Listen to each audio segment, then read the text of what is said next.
Hello everybody, this is Zoe from No Safer Place. And yesterday I went to see Murder at the Gates at the Other Palace. This was a show that was in the studio rather than the main theatre, and it was a rehearsed reading. So Murder at the Gates is a brand new musical.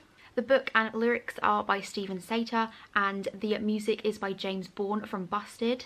Of course I had to book tickets to this because the one and only Jamie Moscato was in it, so I had to go and see him. And come on, a musical that involves murder, that is my kind of musical. So the synopsis was pretty brief and I wasn't really sure what to expect. Also, this is going to be a completely spoiler-free review. So this theatre doesn't hold that many people, so it's really intimate and really close. The stage is also pretty small.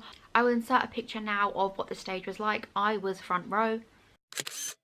I loved the way it was set out. It felt really quite creepy when we came in there. I loved the balloons. I will talk a little bit about them later. But let's get on with the review.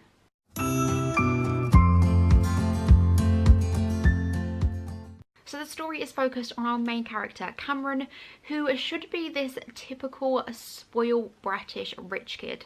But she definitely isn't that. She has had a really hard year.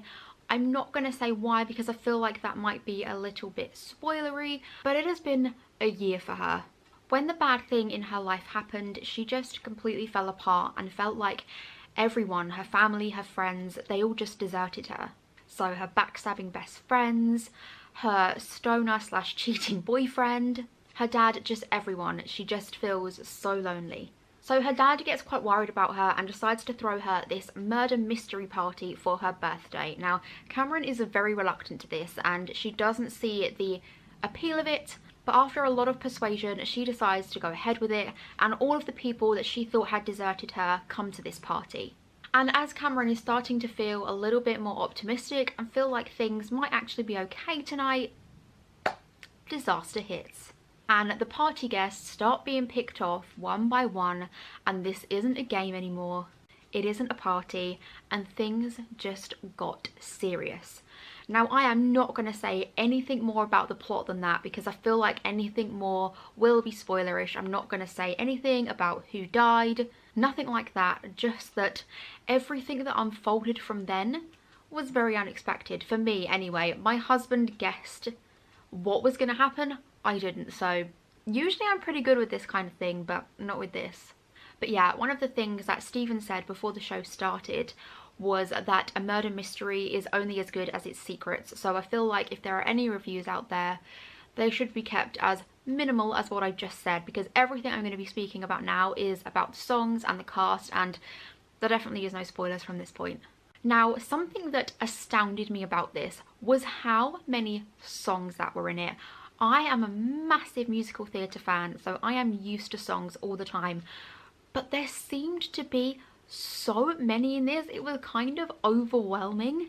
They were all absolutely fantastic, but when there's just so many and you're hearing them for the first time, I just wish I could have written them all down as they were singing them, because I feel like I want to talk about them all in detail, but there's no way my brain could remember that many things at once when just hearing them for the first time. Because as always with workshops / readings, there was no track list, but I really wish there was, and I really wish there was a soundtrack because I would buy that instantly.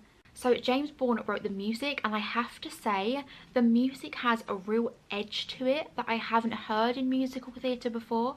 It definitely brought another dimension to the show. I really love the rocky type music. It really had that kind of feel to it, just that little extra bit of oomph, and I was living for it.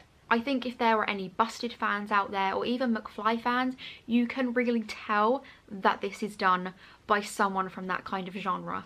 As I say, I wish I could remember song titles, but the few that stood out for me were the slightly funnier ones. There was one called Ladyfingers, where everyone was so over dramatic and just craving this food. Again, this is gonna sound so random because you don't know the context of it, but if you ever go and see it, Ladyfingers is a funny one. There was also another funny one, and it was something like Love, Sugar, and something else that I can't remember. That one I was pretty much laughing throughout, and the girl that played Suze did it perfectly. She was just the perfect combination of sexy but sweet, and she did it so well. My favourite one throughout the performance was one that I think is probably called Cameron the Lonely. This one was probably one of the rockiest ones, and I could instantly imagine myself at home just belting this out at the top of my lungs in the shower. It's that kind of song. And I do actually remember it, but I'm not going to sing it for you guys because you don't need to hear that.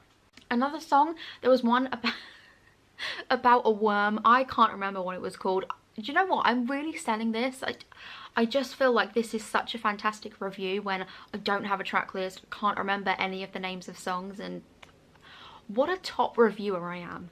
But yeah, anyway, the music and lyrics were fantastic. That's kind of all you need to know about that. So I mentioned earlier a little bit about the balloons. I really, really loved them. I don't want to give anything away, but I thought the idea was really clever. And I feel like each character's balloon fitted their personality. I don't know if that was done consciously or it was just on that night, that's how it happened to work out, but I feel like it really, really suited the characters. Let's talk a little bit about the cast. Now when I went into this, the only person that I've heard of in the cast was Jamie Moscato. But he didn't end up being my favourite character, which, you know, had me shook. There was a character called Demetrius who was played by Blair-mangat. I think that's how you pronounce it. Correct me if I'm wrong. But as I say, he played Demetrius and he was by far my favourite character. I don't know why, but he really reminded me of like an American version of Ambrose from The Chilling Adventures of Sabrina, which is really random, I know. But I loved him. He was so sassy, so fierce. And what I loved about all of the characters were that they were just over-dramatized versions of the stereotypes that we know so well. So the high school bitch, the drama queen, the wicked stepmom, the girl next door, the stoner boyfriend. It was all so over-dramatized and I absolutely loved that. I feel like it made it much funnier. There were 9 cast members and I feel bad for just talking about one, but they were all just fantastic. Of course, Jamie's voice, every time I hear it, I am just blown away more and more. It's like my brain forgets how absolutely fantastic his voice is, and then I hear it again and I'm just melting onto the floor. It's just everything. But to be fair, all of the characters' voices literally blew me away. I usually really love the head bitch kind of character, so Suze was another one of my absolute favourites. I don't know why, but bitchy characters are just usually the best. So one thing I will say is that the ending did confuse me a little. Obviously I can't talk about that in detail because massive spoilers, but it did confuse me a bit and I would love to see it again to see if I could make a bit more sense of it, because I went with 2 other people and they felt the same way as me, so I don't know if it's open to interpretation and you just take from it what you will, because I think that makes for a really intriguing ending because you're not entirely sure what went down. Sorry, this is all very vague.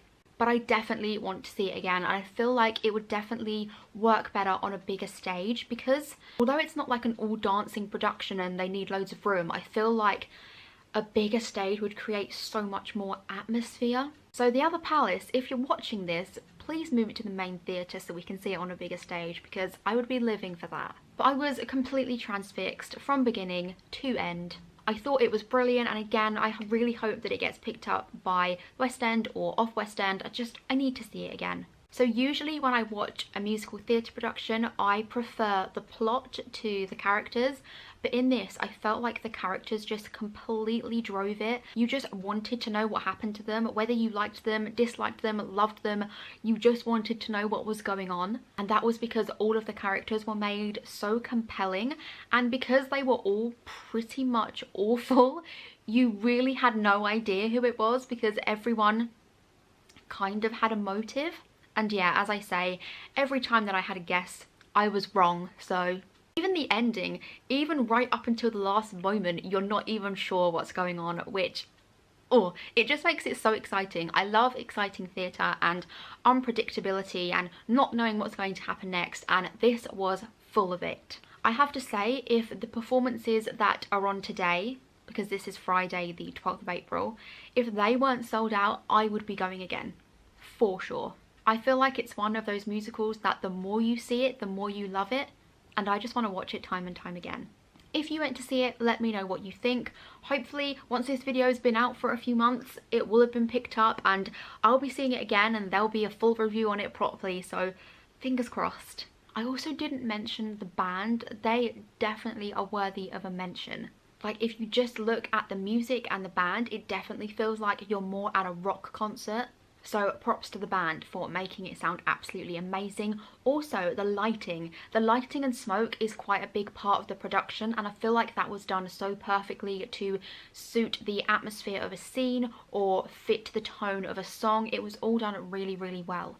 So I can only imagine what that would be like on a bigger stage with real props and blood, and oh, I am just so excited for this. I try not to speak about Jamie too much in this video because I know when I go and see him in things, my fangirling ways take over and I tend to talk about him all the freaking time, so I tried to refrain from that.